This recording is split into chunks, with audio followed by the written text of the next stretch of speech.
나의 눈에 주의 눈물 채워주소서.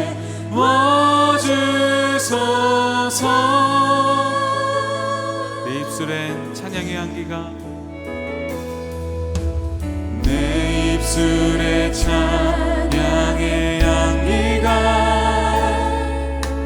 두 손에는 주를 닮은 섬김이, 나의 삶의 주의 흔적 남게 하소서.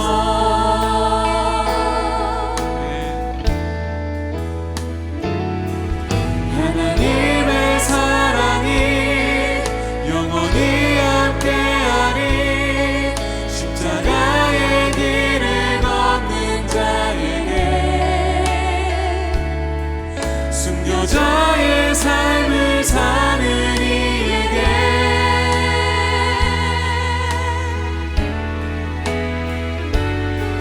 조롱하는 소리와 세상 유혹 속에도 주의 순결한 친구가 되리라.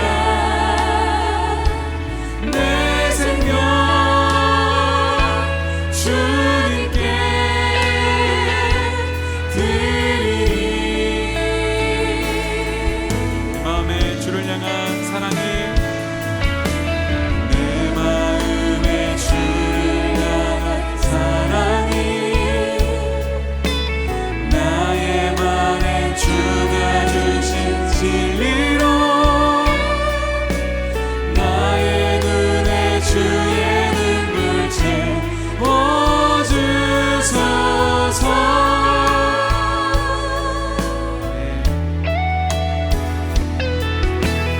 내 입술에 찬양의 향기가, 두 손에는 주를 닮은 섬김이, 나의 삶의 주의 흔적 남게 하소서. 하나님의 사랑이 영원토록 우리와 함께 하십니다. 하나님의 사랑이 영원히 함께하리. 십자가의 길을 걷는 자에게, 순교자의 삶을 사는 이에게, 조롱하는 소리와 조롱하는 소리와 세상 유혹 속에도 주의 순결한 신부가 되리라. 내 생명 주님께 드리리. 하나님의 사랑이, 하나님의 사랑이 영원히 함께하리. 십자가의 길을 걷는 자에게, 순교자의 삶을 사는 이에게,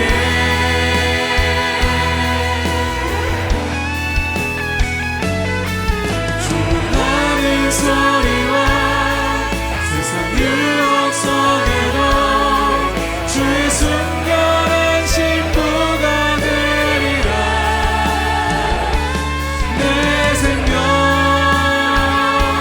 주님께 드리리. 연약하고 부족하지만 우리의 생명 주님께 드립니다. 내 생명 주님께 드리리.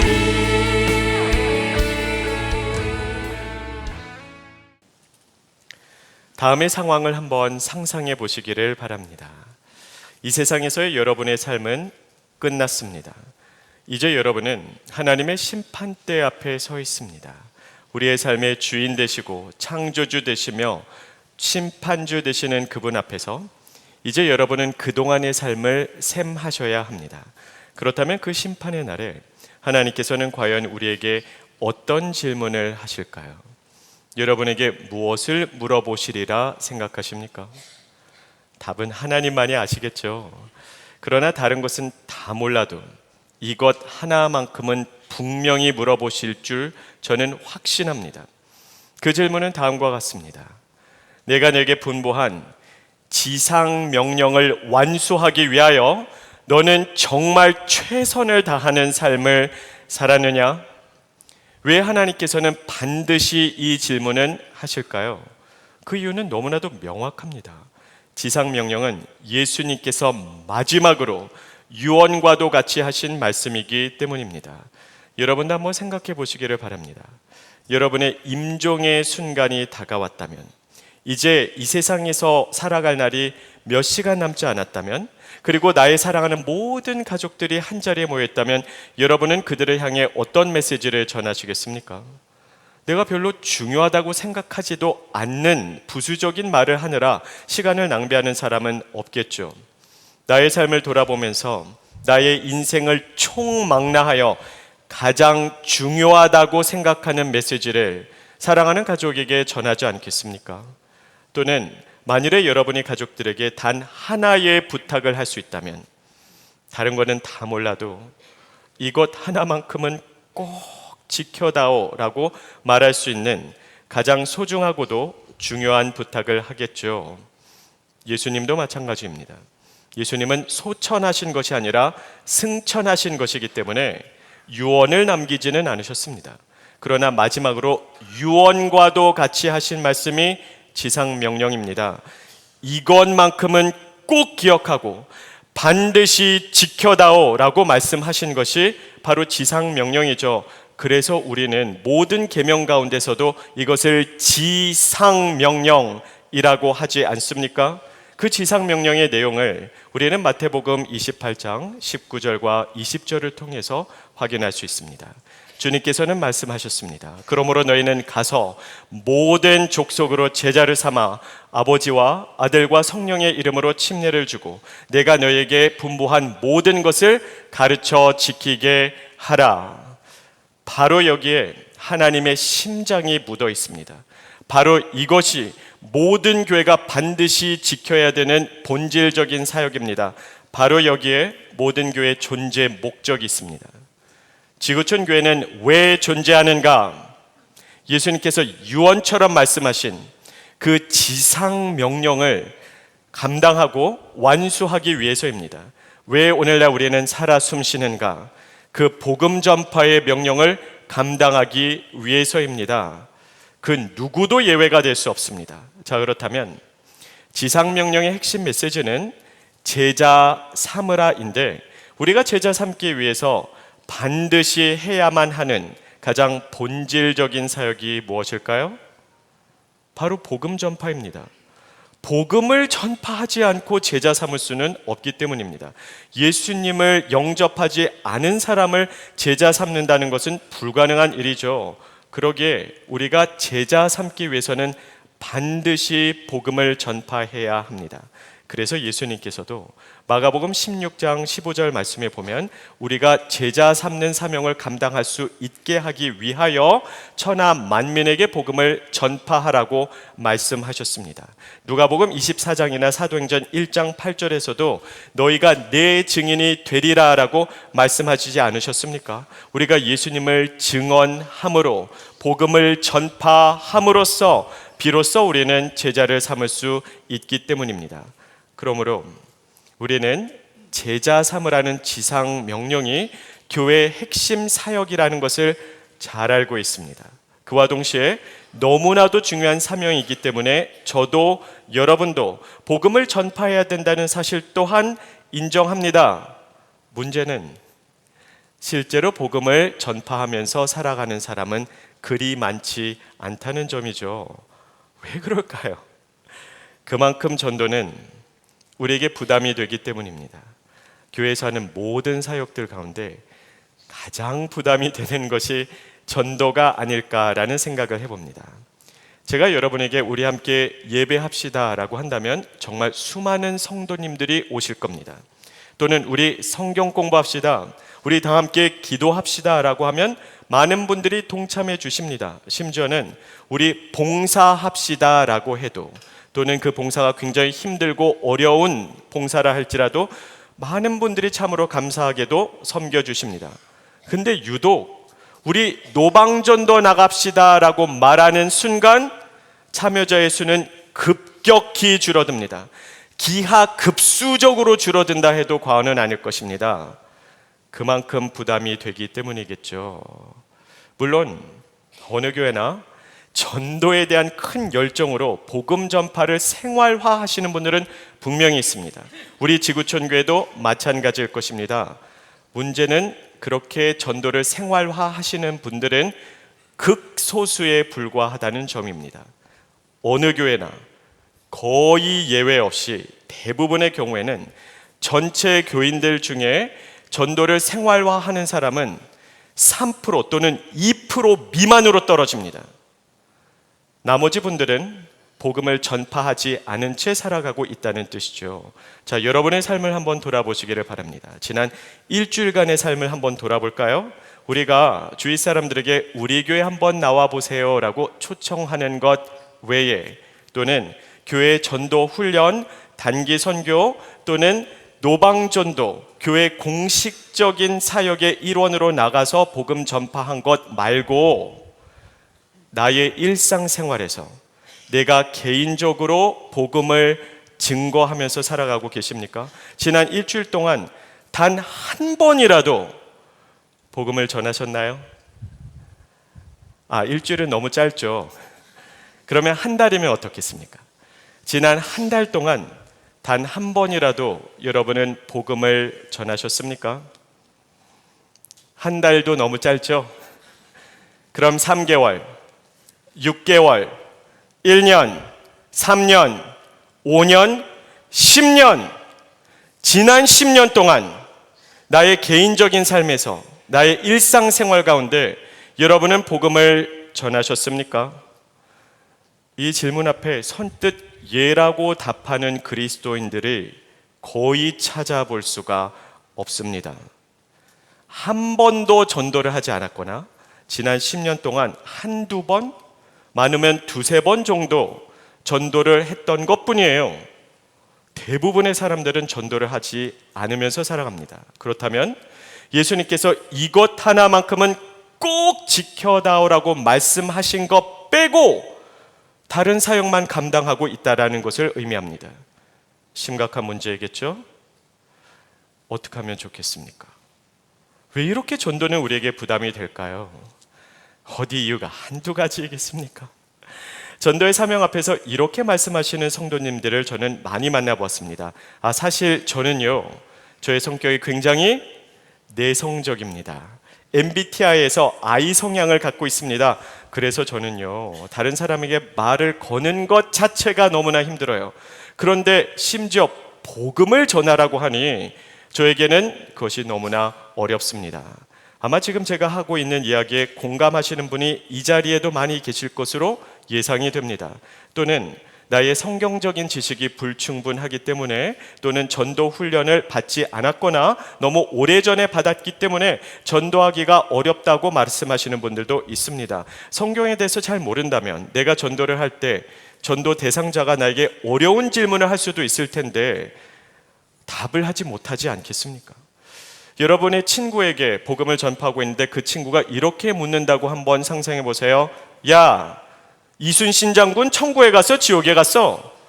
이래버리면 좀 답하기가 너무 힘들지 않겠습니까?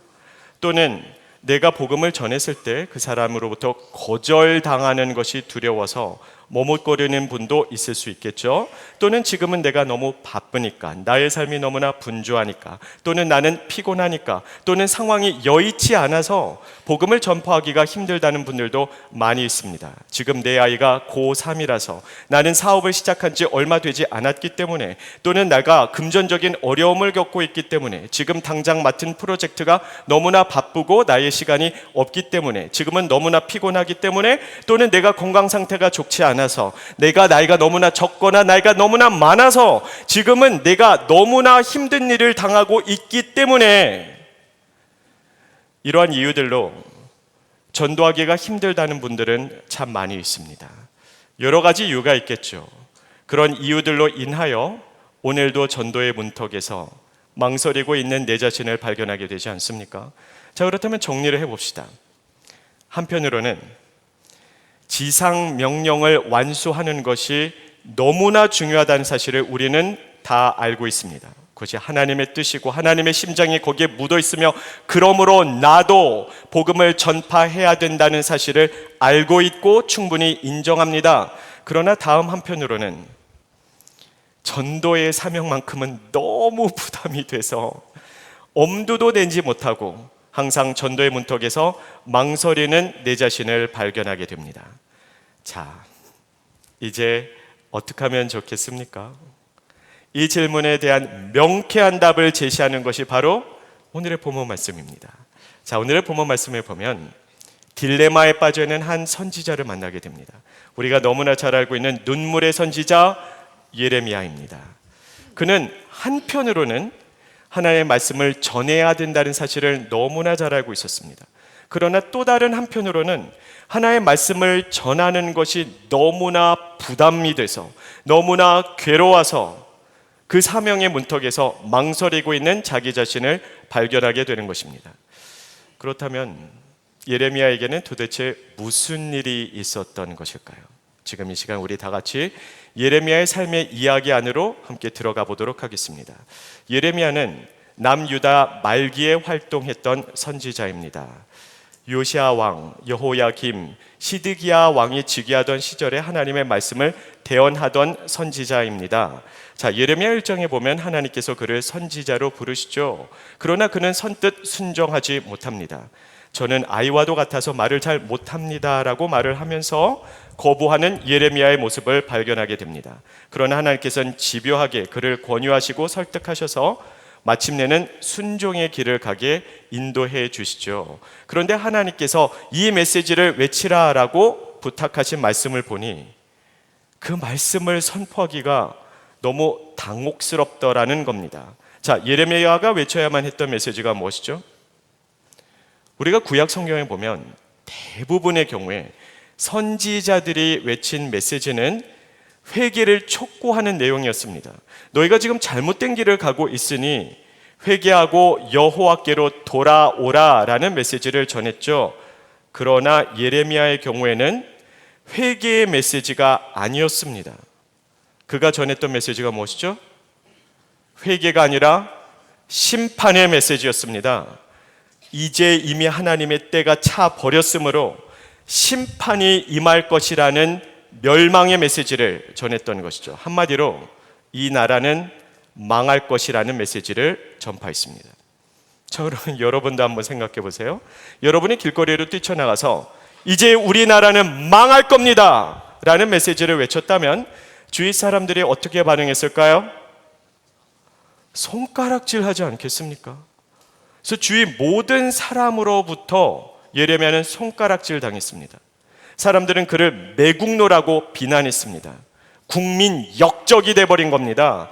말씀을 전하면 전할수록, 하나의 말씀에 순종하면 순종할수록 그의 삶에는 훨씬 더 거센 환난과 핍박과 박해의 폭풍우가 휘몰아쳤습니다. 사람들은 그의 말에 귀담아 듣지 않았어요. 다른 선지자들을 찾아갔죠. 백성들은 이렇게 말했습니다. 아니, 나라가 망할 거라고? 이렇게 부담이 되는 메시지, 이렇게 거부감이 느껴지는 메시지를 전하는 선지자는 우리가 원하지 않아.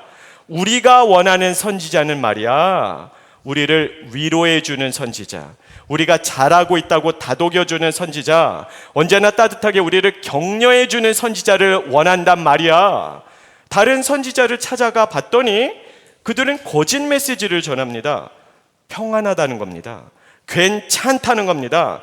지금 당신의 삶이 이대로도 괜찮으니 하나님이 우리를 보호해 주실 것이라는 메시지를 전했고, 그런 메시지에 그들은 귀를 기울였습니다. 그러다 보니 예레미야의 삶은 점점 더 피폐해졌겠죠. 모든 사람으로부터 매국노 취급을 받았습니다. 급기야는 오늘 본문 말씀 예레미야 20장에 보면은 그는 심한 매를 맞고 감옥에 갇히게 되었습니다. 여러분이 한번 예레미야 입장에 되어 보시길 바랍니다. 절로 신세 한탄이 나오지 않겠습니까? 하나님이 얼마나 원망스러웠을까요? 그는 하나님께 외칩니다. 아니 하나님, 제가 뭘 그렇게 잘못했나요?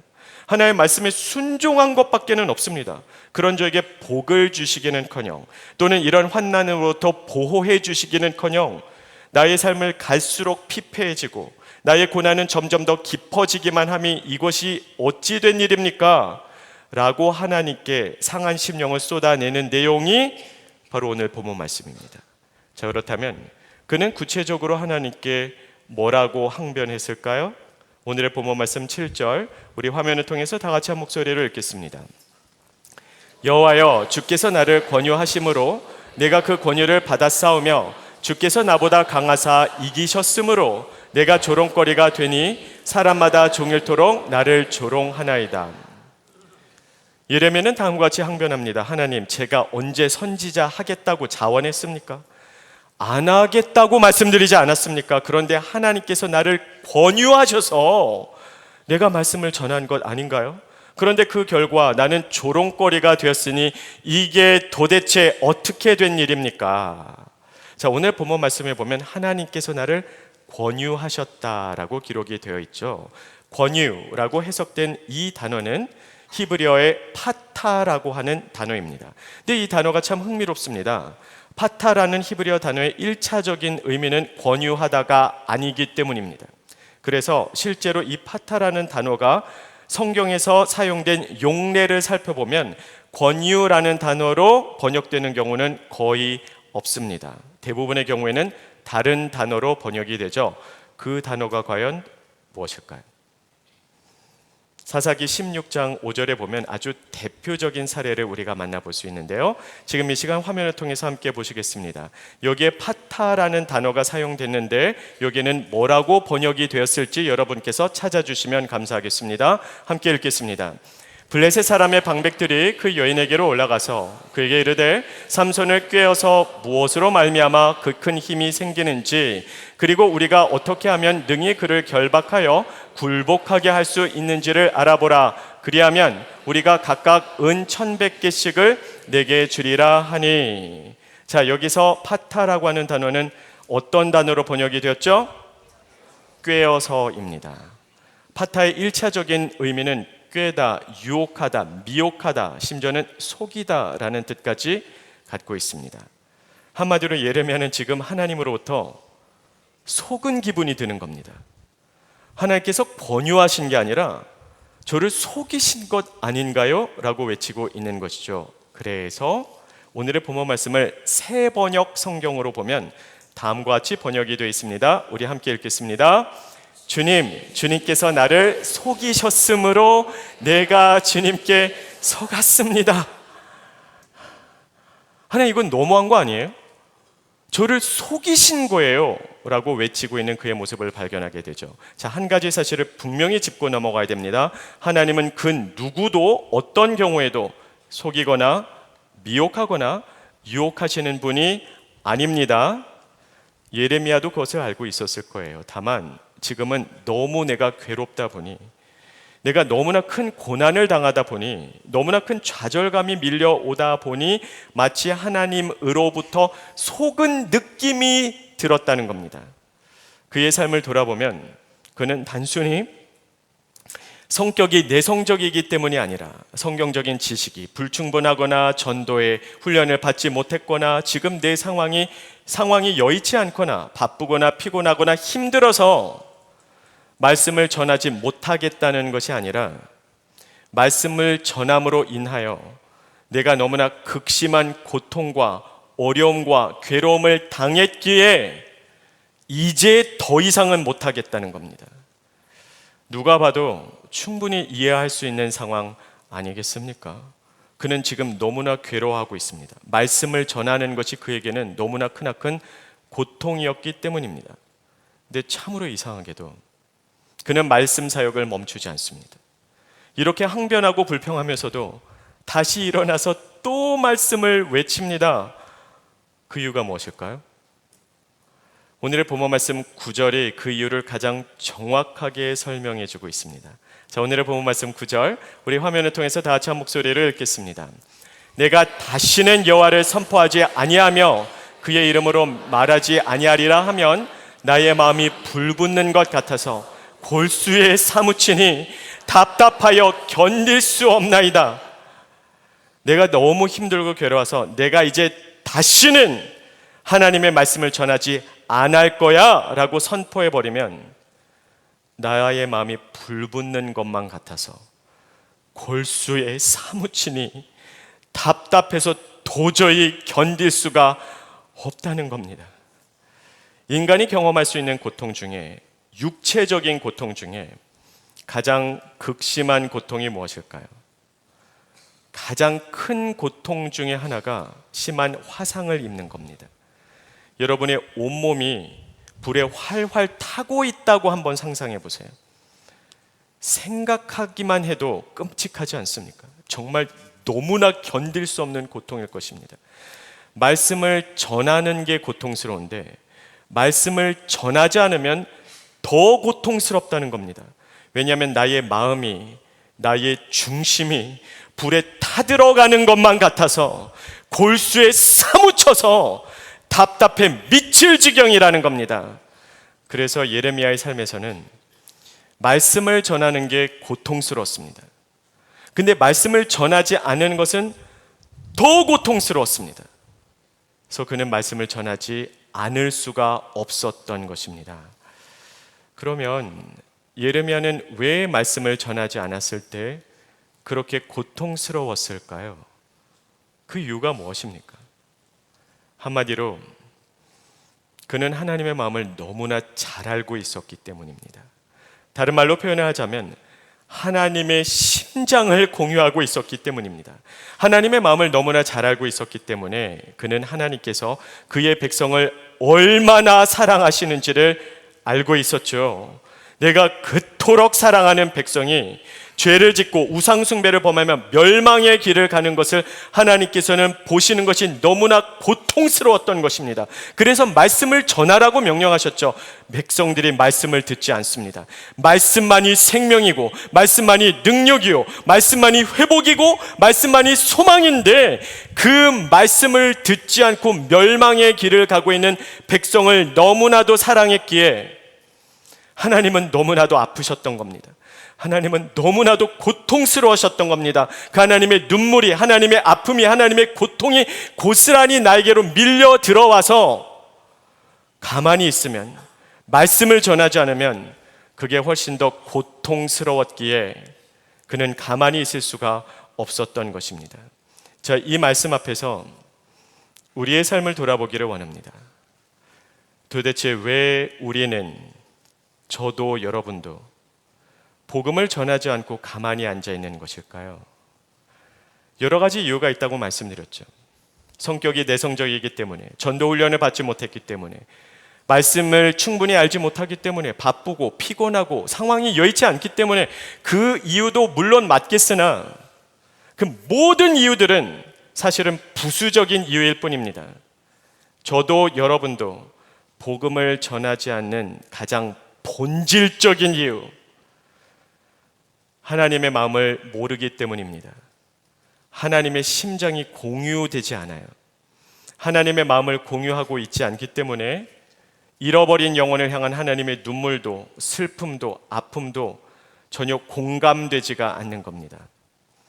그래서 하나님의 슬픔은 하나님만의 슬픔일 뿐 나는 하나도 슬프지 않습니다. 다른 사람이 예수님을 믿든 말든 나는 슬프지가 않아요. 하나님의 아픔은 하나님만의 아픔일 뿐 나는 조금도 아프지가 않습니다. 그래서 가만히 앉아 있는 것이 우리는 훨씬 더 편합니다. 복음을 전하지 않는 것이 전혀 고통스럽지 않거든요. 그래서 오늘 지금 저에게도 여러분에게도 가장 시급하게, 가장 절박하게 우리의 삶에 회복되어야 하는 본질적인 기도 제목은 바로 이것입니다. 하나님의 심장을 공유하게 하여 주시옵소서. 하나님의 심장이 공유돼야 그때서부터 비로소 진정한 전도와 선교의 사역은 시작될 수 있기 때문입니다.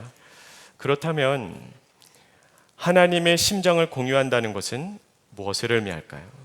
저와 여러분이 하나님의 심장을 공유하게 되면 그 다음 순간 우리의 삶에는 어떤 일이 일어나게 될까요? 이 질문에 대한 답을 제시해 줄 수 있는 실제 사건을 여러분에게 소개해 드리겠습니다. 제가 중남미 과테말라에서 자라면서 그동안 보았던 모든 신문 기사 중에 제가 오늘날까지도 생생하게 기억하는 하나의 신문 기사가 있습니다. 제가 오늘날까지도 그 신문 기사를 기억하는 이유는 기사의 내용 때문이 아니라 그 옆에 실려 있었던 한 컷의 사진 때문입니다. 그 신문의 기사는 호숫가에서 일어났던 한 비극적인 사고에 대한 내용이었습니다. 어느 날 한 가족이 아띠뜰랑이라고 하는 아름다운 호숫가로 놀러 갔습니다. 아들은 헤엄을 치고 있었고 아버지는 흐뭇한 미소로 그 아들을 바라보고 있었습니다. 어머니는 옆에서 식사를 준비하고 있었는데요. 중요한 재료를 호텔방에 놓고 왔다는 사실을 깨닫고 잠시 호텔로 가기 위해서 자리를 비웠습니다. 근데 바로 그 순간 평소에는 헤엄을 굉장히 잘 치던 아들이 갑자기 물에 빠지기 시작하면서 허우적대면서 살려달라고 외치기 시작했습니다. 그 자리에 아버지는 계셨지만 아버지는 다리를 쓰지 못하는 장애인이었습니다. 휠체어에 앉아 있었던 겁니다. 그러니 다급하게 주위 사람들에게 도움을 요청했겠죠. 근데 아무리 소리를 질러도 그 주위에는 하필 그때는 아무도 없었습니다. 그러다 보니 굉장히 다급해졌겠죠. 자, 그날 그 아이는 어떻게 됐을까요? 제가 이 신문 기사를 기억하는 이유는 기사 내용 때문이 아니라 거기에 실려있던 사진 때문이라고 말씀을 드렸죠. 그날 제가 그 사진을 오려서 지금까지 간직하고 있는 것이 아니기 때문에 그 원본은 아니겠으나 가장 비슷한 사진을 찾았습니다. 여러분에게 화면을 통해서 보여드리겠습니다. 이 사진에 보면 호숫가에 휠체어가 하나 쓰러져 있습니다. 자, 그렇다면 그날 그곳에서 어떤 일이 있었던 것일까요? 우리는 사진만 봐도 무슨 일이 있었을지를 짐작할 수 있습니다. 죽어가고 있는 내 아들을 바라보던 아버지가 아무리 도움을 요청을 해도 그 누구도 없자 그냥 보고만 있을 수가 없었던 겁니다. 그래서 몸을 기울여서 휠체어를 옆으로 쓰러뜨리고 팔로 기어서 물에 들어갔던 것입니다. 그리고 그날 그 아버지와 아들은 둘 다 목숨을 잃었습니다. 자, 이 사건을 아주 논리적으로 이성적으로만 냉철하게 한번 분석해 보시기를 바랍니다. 이 아버지의 선택이 과연 지혜로운 선택이었을까요? 그렇게 말할 수는 없겠죠. 우리가 아주 이성적으로만 생각을 한다면 이 아버지는 장애인이기 때문에 그 아들을 구출해 줄 수가 없습니다. 물에 뛰어들었다가는 자기 생명도 보존할 수가 없는 상황이에요. 그러므로 뛰어들지 말아야겠죠. 뛰어들지 않았다면 그날 한 명만 목숨을 잃었을 겁니다. 그런데 이 아버지가 뛰어들었기 때문에 두 명 다 목숨을 잃었습니다. 그러므로 이 사건을 바라보면서 아버지의 선택이 지혜로운 선택이었다라고 말할 수는 없습니다. 그렇다면 그날 이 아버지는 도대체 왜 그런 선택을 했을까요?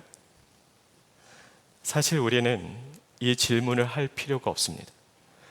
자녀를 둔 부모라면 이미 답을 알고 있지 않습니까? 지금 여러분의 자녀가 여러분 눈앞에서 물에 빠져 죽어가고 있다고 생각해 보십시오. 여러분 같으면 가만히 계시겠습니까? 하나밖에 없는 아들이 지금 내 눈앞에서 물에 빠져 죽어가고 있습니다. 그 아이의 고통이, 그 아이의 아픔이, 그 아이의 숨막힘이 고스란히 내게로 밀려 들어옵니다. 그래서 아무것도 하지 않고 가만히 앉아있는 것이 훨씬 더 고통스럽습니다.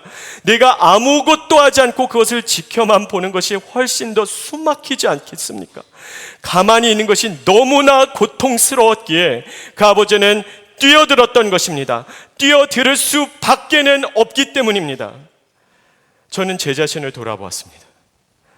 왜 복음을 전하지 않고 가만히 앉아있는 것이 나는 더 편할까?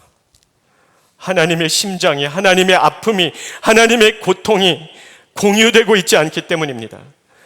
그래서 저는 수년 전부터 하나님께 이렇게 기도를 하기 시작했습니다. 하나님, 잃어버린 영혼을 바라보시면서 하나님의 애타하는 그 심정이 저에게로 물밀듯이 밀려 들어와서 복음을 전하지 않고 가만히 앉아 있는 것이 더 고통스러워지게 하여 주시옵소서.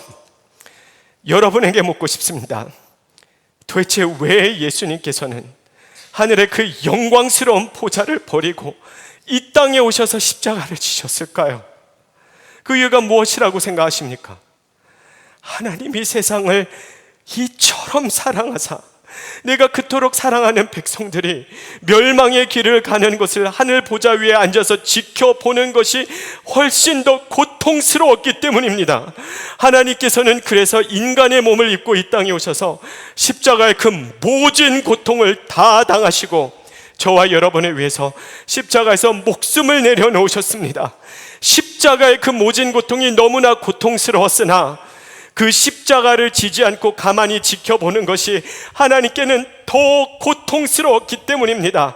그리고 십자가를 지시고 부활하신 예수님께서 오늘 우리를 찾아오셔서 말씀하십니다. 이제 너도 가서 세상을 향해 복음을 외쳐주지 않겠니? 하나님이 세상을 이처럼 사랑하사 자기의 목숨을 내어 걸고 우리를 사랑하셨다는 사실을, 그 복음의 메시지를 너도 나와 함께 외쳐주지 않겠니? 이것이 오늘 우리에게 주어지는 하나님의 사명입니다.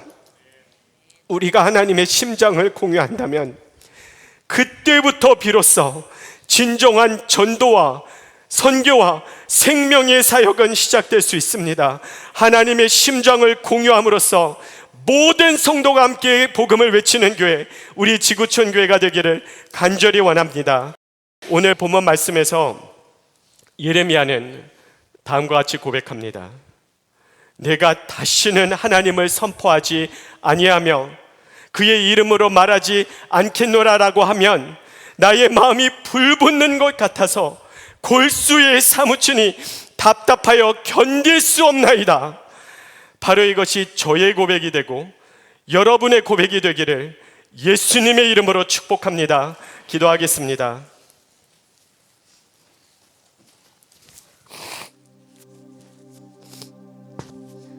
여러분이 오늘 복음을 전해야 되는 그 한 사람의 얼굴을 떠올려 보시기를 바랍니다. 그 한 사람의 얼굴을 떠올리십시오. 친구, 친척, 지인, 부모님, 자녀 또는 이웃일 수도 있겠죠.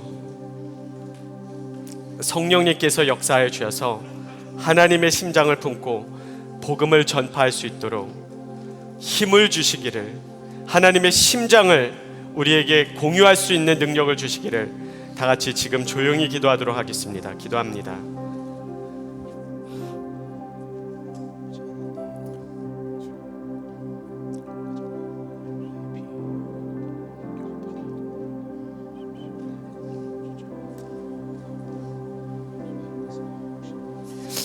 살아계신 아버지 하나님, 우리의 삶의 단 하나의 소원, 하나님의 심장을 공유하는 겁니다.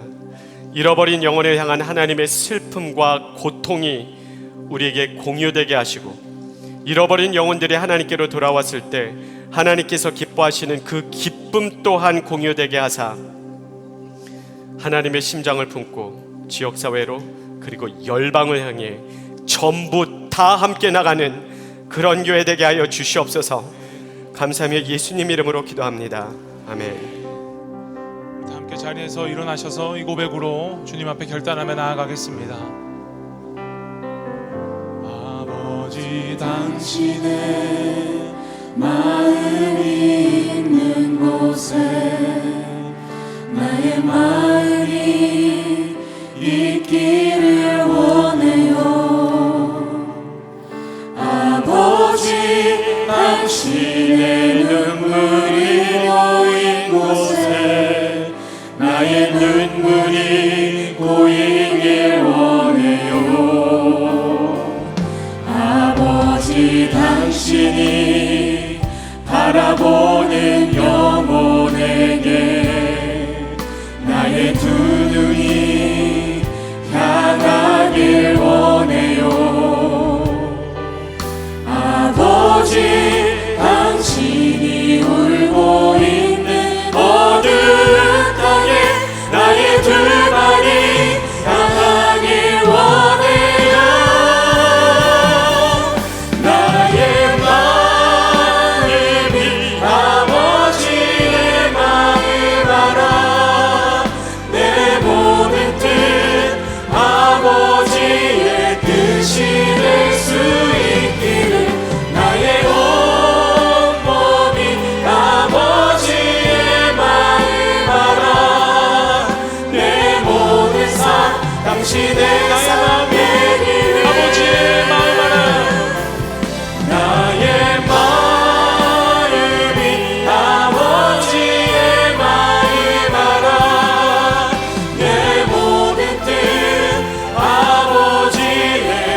끝이 될 수 있기를 나의 온몸이 아버지의 마음 알아 내 모든 삶 당신의 삶 되기를